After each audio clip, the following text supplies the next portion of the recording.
Hi Nima, it's Thursday, June 14th, and you're watching The Four of Us.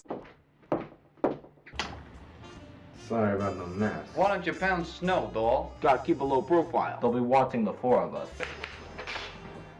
You didn't want PI, you want some pastry to pin it on.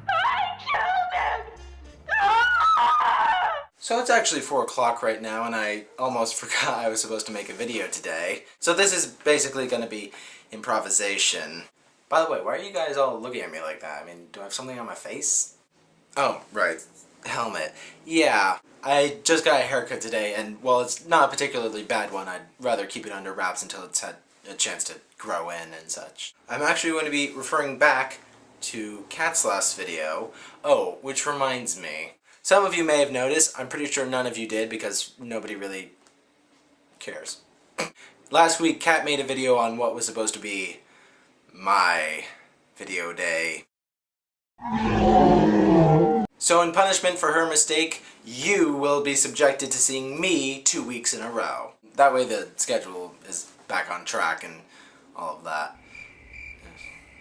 What was I talking about before? Right, I was saying that I was referring back to Kat's last video. With the whole what TV shows you watch say something about your character. I've decided to give you lucky viewers, an insight into my psyche and my soul, but nowhere else because this is a family-friendly video blog. But first I'm going to adjust the camera angle. That's better. This list isn't going to be in any particular order because, well, I'm physically incapable of choosing a favorite from a list of more than 2. The condition is called some funny name in Latin nauseum. Moving on! My top 3 are definitely How I Met Your Mother, Doctor Who, and Firefly. I love How I Met Your Mother, not just the obvious reasons of the characters and the plots and the jokes and all of that, but also it has a very unique narrative structure. And I know that sounds like a very geeky thing to be excited about, but I love Doctor Who not just because of the stories and the characters as well, but also the fact that they came up with the most brilliant plan ever when the actor who played the first Doctor had to leave. I guess the only thing I didn't like about Firefly was the fact they only had 1 season, but given Joss Whedon's tendency to kill people, probably for the best. Now, the problem with the rest of the list is I watch a lot of TV shows, not on actual television, but online. And because I don't bother to watch shows that I don't like, this list is very long. However, I'm going to power through and try and cover most of them. There are, of course, the Joss Whedon shows, Buffy the Vampire Slayer, Angel, Firefly, as I said before.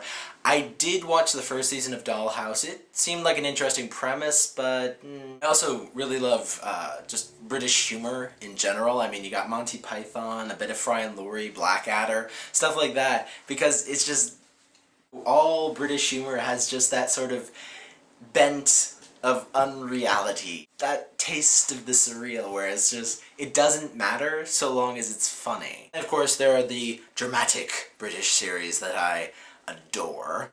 Downton Abbey because it's the, wartime, complex machinations of the household. And Sherlock because it takes the foregone conclusions of classic mysteries and makes them exciting, unexpected, and new, and fills it with funny characters and intense drama and mystery and cool science and badass long coats. Star Trek, of course. I only really liked The Next Generation and Deep Space Nine. Tried watching Voyager, didn't care for it. Then of course there are the miscellaneous shows that I like. The West Wing with its walking and talking and complex political plots. Frasier with its offhand psychological jokes. The Colbert Report and The Daily Show, which I actually watch more often than actual news sources.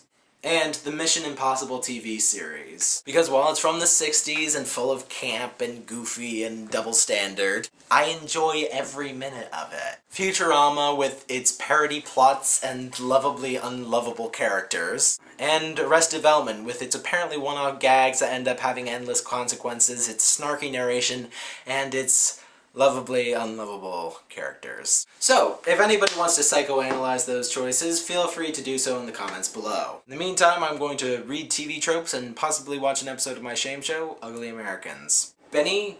No wait, B! I'll see you on Tuesday. Oops! I forgot Parks and Recreation and the IT crowd. And Jeeves and Wooster.